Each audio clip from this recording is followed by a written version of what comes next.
Bonjour, restons toujours dans le cadre de l'arithmétique. On va appuyer sur c'est-à-dire consolider un petit peu les connaissances sur les critères de divisibilité. Tout d'abord, on va essayer d'éclaircir, ça veut dire quoi la divisibilité. La divisibilité, c'est une propriété qu'un nombre a se diviser par un autre. Il ne faut pas qu'il soit, c'est-à-dire qu'il y ait un reste en fait. Donc la divisibilité, c'est une propriété. Alors, on entend parler par diviser. Diviser, en fait, c'est quoi? C'est un verbe. Le verbe diviser, c'est partager. Il y a une relation, donc c'est un verbe. Alors, le divisible, il est divisible, c'est un adjectif. Donc on dit diviser, c'est un verbe, et divisible, c'est un adjectif. Alors, de même pour multiplier, c'est un verbe, alors que multiple, c'est un nom ou bien un adjectif. Lorsqu'on dit A divise B, ça veut dire que B est divisible par A.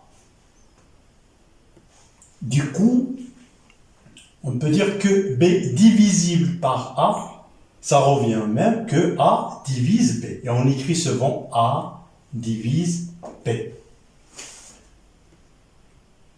Alors, comme bien je viens de dire, parlons des critères de divisibilité de certains nombres. Nous allons commencer par, c'est-à-dire les critères de division, c'est-à-dire comment on divise un nombre par deux. Comment on sait qu'un nombre est divisible par deux. Donc, on va commencer par 2. Donc, pour dire qu'un nombre est divisible par 2, il suffit que son chiffre des unités, c'est-à-dire se termine par soit 0, 2, 4, 6 et 8. Ça veut dire que ce nombre, il faut qu'il soit pair. Donc, on l'a déjà dit dans la première séance. Donc, pour dire qu'un nombre est divisible par 2, il faut qu'il se termine par l'un des chiffres 0, 2, 4, 6 et 8. Alors, par 3, lorsqu'on dit qu'un nombre est divisible par 3, pour le savoir, il faut que la somme de ces chiffres, c'est-à-dire les chiffres constituant ce nombre, il faut qu'il soit divisible par 3. Ça veut dire qu'il faut qu'il soit dans la table de 3. Prenons par exemple, je ne sais pas moi, 12, donc 6, 9. On va voir avec ce nombre. Donc je vais faire la somme de ces chiffres. Donc 1 plus 2, ça fait 3. Plus 6, ça fait 9. Plus 9, ça fait 18. Donc 18. Donc il est bien divisible par 3 parce que 18 divisé par 3, ça fait 6. Donc on peut dire que 1269 est divisible par 3.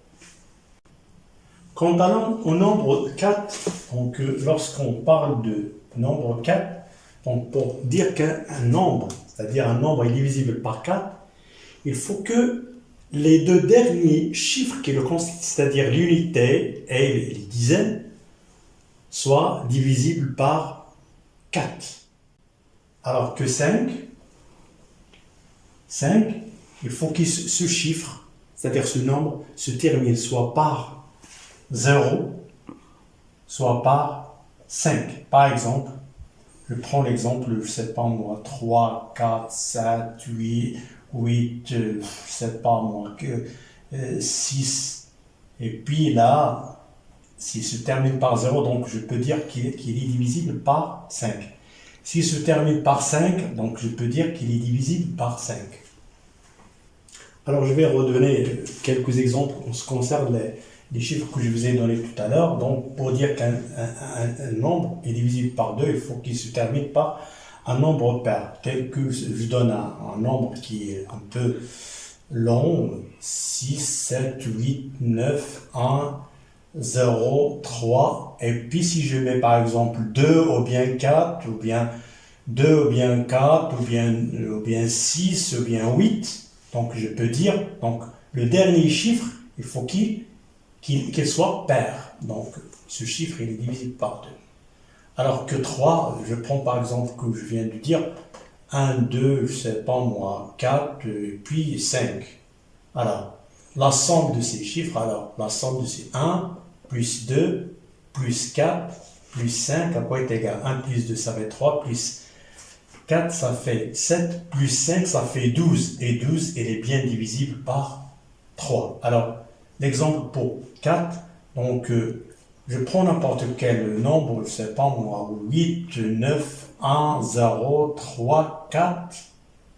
Par exemple, je ne sais pas moi, 4 et puis 8. Alors, nous avons dit que les deux derniers chiffres, il faut qu'ils soient divisibles par 4. Alors, vous voyez, c'est 48, il est divisible par 4. Pourquoi? Si vous faites, c'est-à-dire la division, 48 divisé par 4, donc ça fait 1, ça fait 12. Donc, il est bien divisible par 4. Alors que 5, je vous ai donné tout à l'heure, c'est-à-dire un exemple ici, 3, 8, 6, 7, soit 0, soit, je ne sais pas moi, 3, 8, 6, 7, soit 5. Donc, ces deux nombres sont divisibles par 5. Alors, passons au nombre 6. Alors, pour dire qu'un nombre est divisible par 6, il faut qu'il soit à la fois divisible par 2 et par 3. Donc, il faut qu'il soit divisible par 2. Il faut qu'il soit divisible par 3. Donc, pour dire qu'un nombre est divisible par 6, il faut qu'il soit divisible par 2 et 3.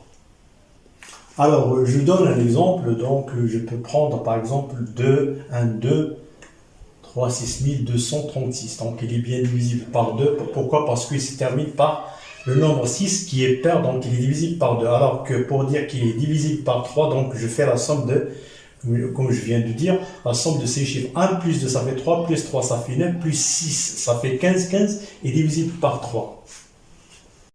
Donc, passons au nombre 7, qui est un peu, c'est-à-dire délicat, donc un peu difficile. Pourquoi? Parce que pour dire qu'un nombre est divisible par 7, si le nombre formé en lui ôtant, c'est-à-dire retranchant, son chiffre des unités auxquelles on retranche le double de ce chiffre des unités est bien divisible par 7.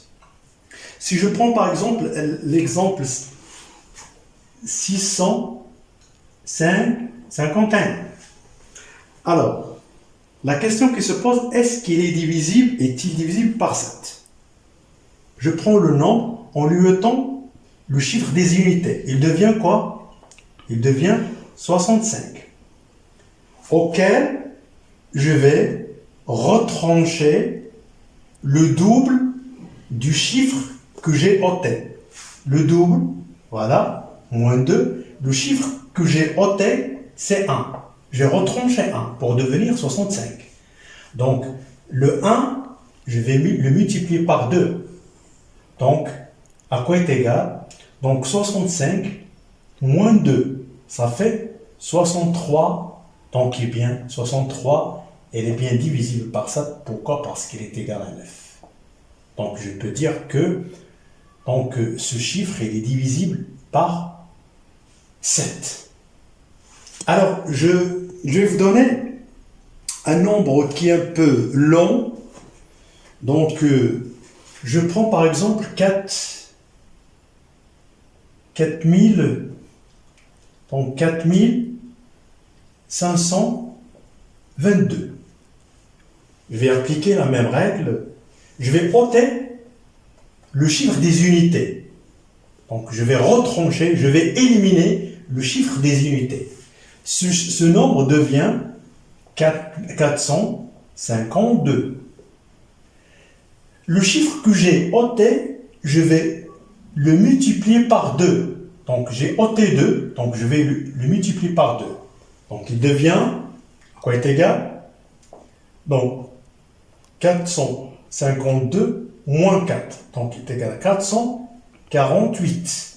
Alors, jusqu'à présent, je ne savais pas 448, est-ce qu'il est divisible par 7? Donc, je vais réappliquer la même méthode pour ce chiffre. Je prends 448, je lui ôte, c'est-à-dire je lui retranche le dernier chiffre qui est 8, donc il devient quoi? 44.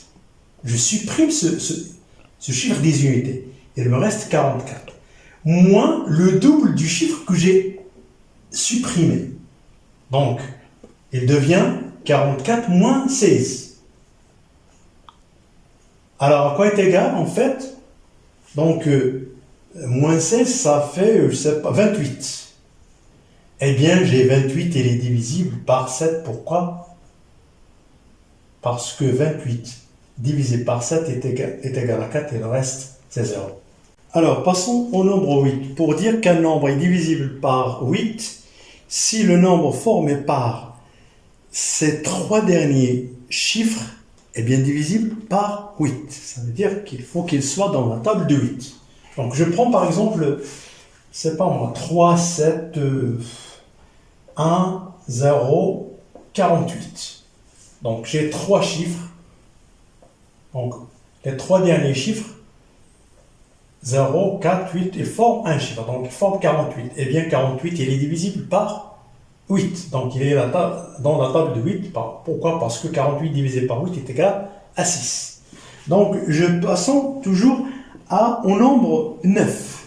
Donc, si je passe au nombre 9, lorsqu'on dit qu'un nombre est divisible par 9, si la somme de ces chiffres est bien divisible par 9. Donc, si je prends par exemple un nombre, alors je prends l'exemple 5, 6, 7, 9, par exemple. Donc, si je fais la somme de ces chiffres, j'ai 5 plus 6 plus 7 plus 9 est égal à quoi? 5 plus 6, ça fait 11, plus 7, ça fait 18, plus 9, 27. Donc, eh bien, 27, il est bien divisible par 9. Pourquoi? Parce qu'il est égal à 3. Alors, passons au nombre 10. On dit qu'un nombre est divisible par 10 s'il se termine par, c'est-à-dire 0. À la fin, par exemple, prenons n'importe quel, le même exemple que dernièrement, donc 7, 9, si je mets 0, bien 2, 0, donc il est bien divisible par 10. Alors, passons à un cas qui est un peu délicat, c'est-à-dire difficile, c'est le cas du nombre 11. On dit qu'un nombre est divisible par 11, c'est la différence entre la somme de ces chiffres situés aux positions impaires, ça veut dire les unités et les centaines, donc, et la somme, c'est-à-dire c'est la différence de ces chiffres et la somme des chiffres situés aux positions paires, c'est-à-dire les dizaines, les unités de mille, est bien divisible par 11. Je prends un exemple. Pour bien comprendre ceci, je vais prendre un exemple. J'ai 485, par exemple. Alors, est-ce qu'il est divisible par 11? Je prends la somme, voilà, l'unité, dizaines, les centaines. Donc, quels sont les nombres, les positions impaires ici? J'ai 5, la position 1, 1 et la position 3. Donc, pourquoi? Parce que 1, 2, 3. Donc, la position impaire, c'est 1 et 4. La position paire, c'est 9. Alors, la somme des chiffres qui sont situés dans la position impaire, j'ai 5 plus 4. Donc, la somme de ces positions, alors, moins, c'est la différence de la somme des chiffres situés aux positions impaires et la somme des chiffres situés aux positions paires. Alors, le chiffre qui est situé aux positions paires, c'est 2. C'est-à-dire, ici, 1000, j'en ai pas, parce que, si par exemple, j'ai 0, donc la position 4, donc il est pair. Donc, je dois mettre 9 plus 0. Donc, moins 9, il faut qu'il soit divisible par 9. Alors, à quoi est égal ceci? 5 plus 4, ça fait 9, moins 9 est égal à 0. Eh bien, 0 est divisible par tous les nombres, en l'occurrence, par 9. Donc, 0 est divisible par 9. Pourquoi? Parce que 0 est divisible par, plutôt, 11. Je m'excuse, j'ai dit 9, mais donc 0 est divisible par 11. 0 est divisible par tous les nombres, excepté 0. Donc, je peux diviser 0 par 1, par 2, par 3, jusqu'à une infinité. Donc, 0 est divisible par 11. Alors, passons au dernier nombre. Il y a une infinité, mais je vais m'arrêter ici à 12. Donc, pour dire qu'un nombre est divisible par 12, ça veut dire que 12 divise ce nombre. Il faut que ce nombre soit divisible par 3. Donc, il faut qu'il soit divisible par 3 et par 4. Pourquoi? Si je prends par exemple, je ne sais pas moi, 2, 1, 3 et 6. Est-ce que ce nombre est divisible par 3? Pour dire qu'il est divisible par 3, je fais la somme de ces chiffres. Donc 2 plus 1, ça fait 3, plus 3, ça fait 9, plus 6, ça fait 15. Donc il est bien divisible par 3. Alors, je vais vérifier est-ce qu'il est divisible par 4. Donc pour dire s'il est divisible par 4, il faut que les deux chiffres formés par ce chiffre, c'est-à-dire les deux derniers chiffres, il faut qu'ils soient divisibles par 4. Donc j'ai 36 divisé par 4 est égal à 9. Donc ce nombre il est bien divisible par 4. Donc je pourrais dire qu'il est divisible par 12. Voilà à propos des critères de divisibilité, donc des nombres. Voilà que finit cette séance de critères de divisibilité. Donc, je vous rappelle que ce chapitre est très important dans la mesure où il détermine les critères de divisibilité par 2, 3, 4, etc. Donc, la prochaine séance, on va voir avec ce qu'on appelle le PGDC, ou bien le PGCD, et le PPMC, ou bien le PPCM. Donc ils sont très importants dans l'arithmétique, en fait, en général. Donc, à propos de ce chapitre, voilà tout ce que vous avez à propos de ceci. Donc, je vous remercie et n'hésitez pas de vous abonner à ma chaîne si vous êtes concerné. Merci.